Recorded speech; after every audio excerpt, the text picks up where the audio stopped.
culture forms, if not purposefully, then organically, by the values, the management styles, the attitudes and the energies of the employees, and the perks and the benefits that create loyalty, fun, and buy-in with your employees.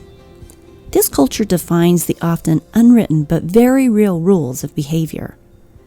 How do your employees act when you're not around? What do they expect from the company? What do your clients or customers expect from your company? Do your employees and your clients feel connected and loyal? Do your programs create space for innovation, or are your people highly regulated? Do you provide extra programs like a gym membership or monthly family get-togethers to build relationships of loyalty with your employees and clients? Does your company become a part of the employees or client's story and make that connection? All of these play a part in company culture. Stay tuned as we're going to talk about using story to discover and define company culture, one of the latest, new, and important business trends. Stories are our lives in language. Welcome to the Love Your Story podcast. I'm Lori Lee, and I'm excited for our future together of telling stories, evaluating our own stories, and lifting ourselves and others to greater places because of our control over our stories. This podcast is about empowerment and giving you, the listener, ideas to work with in making your stories work for you. Story power serves you best when you know how to use it. Today's podcast is a specific business podcast. How do businesses use story to discover and define their company culture? I'm going to start with a couple scenarios. John sat at the table with his head in his hands. He'd recently taken over the marketing department of his mortgage company, and he was trying to figure out what he was doing wrong. He posted on Facebook, Instagram, Twitter, all the spaces they felt that they could reach their customers, but they weren't really getting much response or interaction. How could he improve the interaction with his potential clients? Scenario 2. Jillian had just been put in charge of a sales team. She knew that each team was like family here at ABC, and she was now the new leader. How was she going to set up her team dynamic? How was she going to create camaraderie, action, and a highly motivated team? Scenario 3. A bright and shiny window company had been around for 20 years. They were well established and had their way of doing things, and now suddenly when they were trying to hire people, they were hearing things like, "What's your company culture?" What is company culture? How were they going to create it? And frankly, why should they care? Today on this podcast, we're going to talk about what company culture is. We'll define it. And then the reasons that you want to define and create your company culture on purpose. Why you want to use story as the tool for defining and communicating your company culture. So first, what is company culture? For companies who are bent on growth and movement into the future, having great company culture is no longer an option.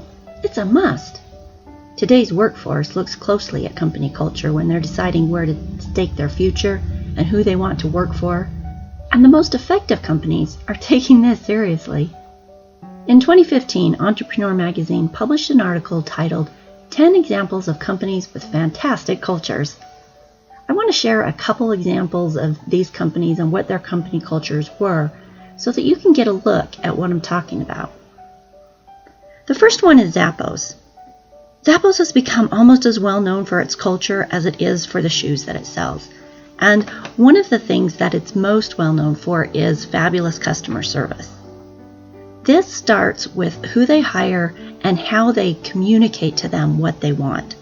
So Zappos starts with a cultural fit interview. This carries half the weight of whether or not the candidate is even hired. And if by chance there's a faux pas and they hire someone who doesn't fit in with the company culture, they offer them a $2,000 stipend to quit after the first week of training. This focus on the importance of company culture is what helps them create the really positive company culture that they have going. They also provide great benefits and a workplace that's fun and dedicated to making customers happy. All of that fits in as a part of it. And they're a great example that when you get company culture right, great customer service and brand recognition happens on its own. The second company I want to share is Southwest Airlines. The airline industry, especially as we've seen lately, is often mocked for grumpy employees and poor customer service. But Southwest Airlines bucks those trends. And the way that they do this is that they empower their employees with a vision of great customer service, and then they give them permission to go the extra mile to make customers happy. They allow them to be innovative. I saw this firsthand when I was riding on Southwest Airlines, and the steward that got up to make the announcements actually did it in a rap. Another time that I was on there, they did the announcements using scenes from Disney characters, from Disney movies, and putting the Disney characters into it. And it was very creative. And I remember thinking at the time, I wonder if they're just doing this because they like to do it or if it's a company-wide thing. But after reading this article, I think that it was the innovation of the employees because they were empowered to be creative and to help the clients who were flying on the plane have a better experience that this was brought up. And it was very powerful. We went from a bunch of people crammed into a small space trying to tolerate one another to people laughing and smiling and making exchanges and just enjoying what the steward had done. The third company I want to mention is Twitter. Employees of Twitter can't stop raving about the company's culture. The rooftop meetings, the friendly coworkers, and a team-oriented environment in which each person is motivated by the company's goals have inspired praise inside and outside the company. Employees of Twitter can also expect free meals at the San Francisco headquarters, yoga classes, unlimited vacation time for some. These and many of the other aspects of it really help build a space that employees love working in. They particularly claim that they love working with other smart people. Workers rave about being part of a company that's doing something that matters in the world, and that nothing gets left undone because everyone is working together as a team. These companies that are thriving are building their culture on purpose. But let's talk about why you want to do this on purpose.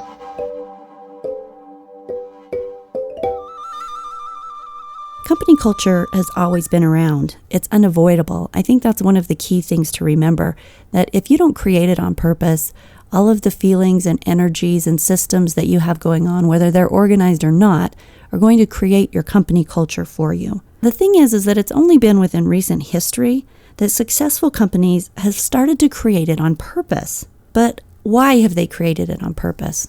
The first reason is the new millennial workforce, and the statistics that I heard this week were that 70% of the workforce is now the millennials. Whether you love them or hate them, the millennials are the future. They are a large part of the workforce now, and they are also a large part of the customer base. So understanding how they function, what they want, what they need, is a big part of being successful in business now. What's important to them is not just the pay, not just the benefits, but also the culture is equally considered when they decide where they want to work, because they're building a story. Every day they build a story on social media. With that story they're building, they want the companies they work for, the careers they have, the things that they bring into their lives to fulfill and portray their own set of values. So the second reason is company culture is the future. The speed at which business ideas and platforms are changing is difficult to keep up with, but look at Airbnb, Uber, Periscope, Google, Zappos, Twitter. These companies that are thriving are paying very close attention to company culture. It's an important new aspect of doing business, and certainly one that is working. The third reason to create it on purpose is, why in the world would you leave something that was so important to chance? It's going to be there. You might as well create it with purpose because it affects your reputation, your customer and employee loyalty, your retention of employees, and your bottom line. How does story align as a tool for company culture development, and why would you want to use it? I think the most obvious reason, story is the genre that every human being, regardless of culture, class, nationality, or even place in history, this is the genre that everybody understands. The human mind will engage and stay engaged with a story far more easily and far longer than they will with any other form of communication. In addition, a story gives people a framework for remembering. So when you share something with your employees, if it's done with stats and charts and propaganda, it's less likely that that will be retained than if it's encompassed in a story. Stories allow us to connect with each other, to build community, to bring people together, to build rapport. We can use story to demonstrate how things should happen. We can use story to demonstrate how we've screwed up, how to not do things. This effectiveness of story comes from it being the brain's most effortless path for parsing information. So I think the real question is, why wouldn't you use story as a business tool? These stories are powerful ways to show employees what you expect of them. This is how you use the story. You can use story to show employees how you want things to be done. You can use story to show customers what you're about. You can use story to get management and investors in line with your vision. And all of this can be done just by using your arsenal of stories. Now, of course, you may need to spend time finding out what those stories are, pinpointing them, developing them, becoming comfortable with them, working them into your marketing plans. It's definitely a process, but it's a powerful process. And the final reason why it's a good idea is that social media marketing is all about communicating your story. It's about purposefully building a story that people can connect with over and over. There is a real difference between arbitrarily throwing things on Facebook that aren't coordinated and in creating a company story and image, branding around a story that defines who your company is. So there are 3 types of stories that I want to suggest that you use. And I've mentioned these in another podcast, so you can go back and refer to that podcast to get more information on it. But they are the origin story, the value story, and the vision story. Let's start with the origin story. Ask yourself, what does it mean to be us? This is a question every time an American sings the Star-Spangled Banner. This is answered every time the Jews retell the story of the Exodus. This is a story that defines for you, for your company, for your employees, for your clients, where you come from and why that matters to them. What was the beginning of your team or business? What was true at the beginning of the organization that is still true today? I'm going to give you an example. So, the origin story from Starbucks. Once upon a time, there were 3 students at the University of San Francisco who became friends. One became an English teacher, one a history teacher, and one a writer. In 1971, they met a man named Alfred Peet, who showed them his special coffee roasting technique. And the 3 decided to start a company that sold high-quality coffee beans and equipment. They named their company after the first mate in the Moby Dick story, and they threw their fortunes in together for better or for worse because they found a quality product. That's what we're about, they say. That's what we've always been about. Quality coffee. A quick peek into what a value story is. The question to ask yourself is, what does your team value? Are you a team that focuses on quality, on customer service, on speed of the deal, on hassle-free, on innovation? To keep these values from ringing hollow in your ears and in your clients' ears, to keep there from bringing a disconnect between your stated value and your actual values, have these stories ready to back them up. So these are the how stories of your team. These are the stories that set behavioral boundaries for people on your team. So one example of that is Etsy. Etsy uses stories, and this is an example of using stories to sell product.